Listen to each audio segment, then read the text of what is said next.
You're listening to the Upshift podcast, the podcast that is all about Formula Racing. We have a lot to unpack today. Today was qualifying for the Spanish Grand Prix, and also the feature race for the F2, the Formula 2 feature race.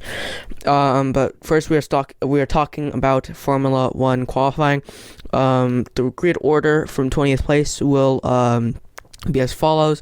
Antonio Giovinazzi will be starting dead last because that Alfa Romeo is definitely the worst car on the grid this year, followed by the two Williams, Nicholas Latifi and George Russell, followed by the two Haas's of Romain Grosjean and Kevin Magnussen, and then Esteban Ocon, Kimi Räikkönen, who got out of Q1 for the first time in 2020 for both him and the Alfa Romeo team.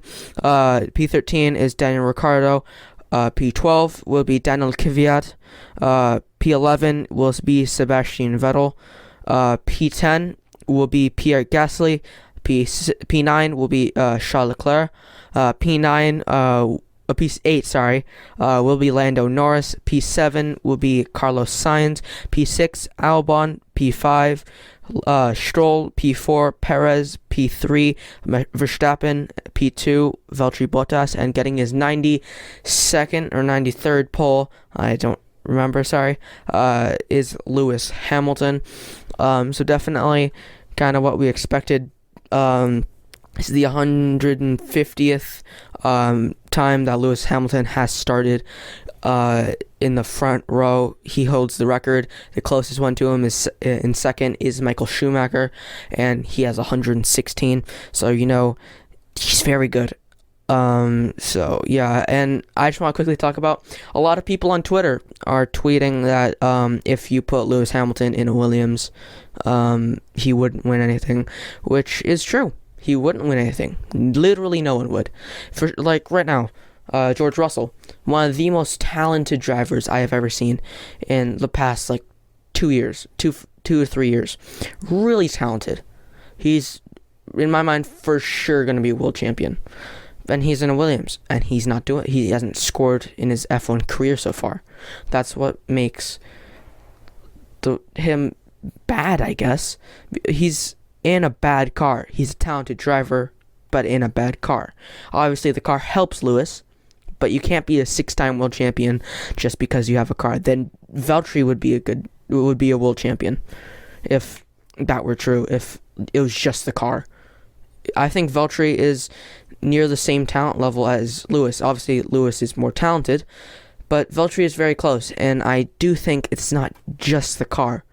I think it's a bit 45-50, where it's 45% the car and 55% Lewis.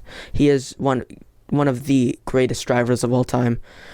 He's definitely in the top 5 with Senna, Prost, Schumacher, and a bunch of others. So saying that he's not talented is very foolish. It's just simply not true. Now moving on, I want to talk about both Racing Points. Both Racing Points finally showing that they have good pace. Finally. Again, this is qualifying, and I think I know what you're about to say. Well, Zeki, Lance Stroll started P3 in Hungary.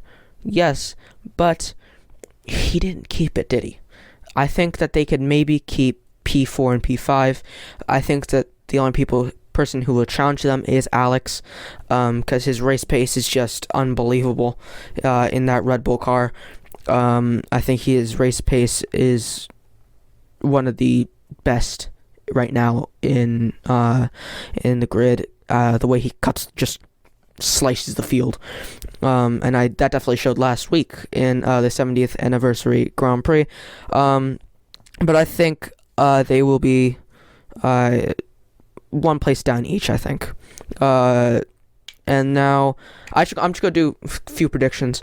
I think the both Mercedes will be 1-2. Just showing how I'm looking at the qualifying times. Lewis nearly out-qualified Verstappen by a second. That shows how dominant the Mercedes is this year. It's unbelievably quick. It's setting track record over track record over track record. They set track record, and then they set another one in the same circuit. It's unbelievable how quick this Mercedes is. But last week, that didn't show as much as it did in the first British Grand Prix. But obviously that had something to do with the soft tires. This week we are doing the hardest tire compound, the C1, C2, and C3. C1 being the hardest tire in F1 right now. And then going back down last week, I think, I believe it was the C2, C3, and C4. So the British Grand Prix, that medium was the hard, and then the soft was the medium, and it just kind of exploded everything and let Verstappen win because he had better tire balance. And this week that won't really be the case because they have the same tires as the first British Grand Prix, and Mercedes ran away with that. Except obviously the puncture. But moving down the field, I'm just going to say that I think the grid would be 1-2 Mercedes, 3 Verstappen, P4 Alex, P5 will be Perez, P6 will be Stroll, P7 will be Lando, P8 will be Leclerc, P9 will be Carlos Sainz, P10 will be Pierre Gasly. I definitely think he has the pace to hold off Sebastian Vettel, and both of the Renaults. P11 will be Sebastian. P12 I think will be Ricardo. P13 will be Kvyat. P14 will be Ocon. P15 will be Magnussen. P16 will be Raikkonen. P17 will be Grosjean, and then the last three will remain the same. Russell in 18th, Latifi in 19th, and Giovinazzi in 20th. I think those three drivers, I don't think they have the pace in this circuit to beat the other drivers, because they were Giovinazzi was 3.1 seconds off of Lewis. That shows how bad the Alfa Romeo team is. Hopefully they get whatever is going on sorted out, and I do hope that they get back up to speed, and because I do want to see Giovinazzi and Raikkonen score at least once this season. I know Giovinazzi scored, but that was kind of a lucky thing. The only person behind them was Latifi. That was their only threat, and Latifi is not, I'm not saying he's not good, but he doesn't have the experience to fight for points right now in the season. And what's also funny, sorry, I don't know why I remember this, but Latifi in his first race matched George Russell's best result of the entire last year, which is a bit funny to me. In one race, and how many DNFs were in the first race this season. And now moving on to the F2, the feature race. My God, there was a lot of action. We were treated to an amazing race. Ilott just dominating most of the race, having a great fight with Robert Schwartzman and then Schumacher. They're just fighting back and forth, and then they kind of slowed down their fighting, and Ilott kind of stayed in the lead for a little bit. Then the pits happened, and then a safety car happened, and then Nobuharu Matsushita, one of the best moves I've seen in Formula 2, just amazing move from him going from P18 to ending up winning the race. Great job, Nobuharu Matsushita. But we do have some bad news, unfortunately. Sean Geleal, if you guys saw, he parked up in the last chicane. There is a update about that. Sean Geleal passed out in his cockpit from dehydration.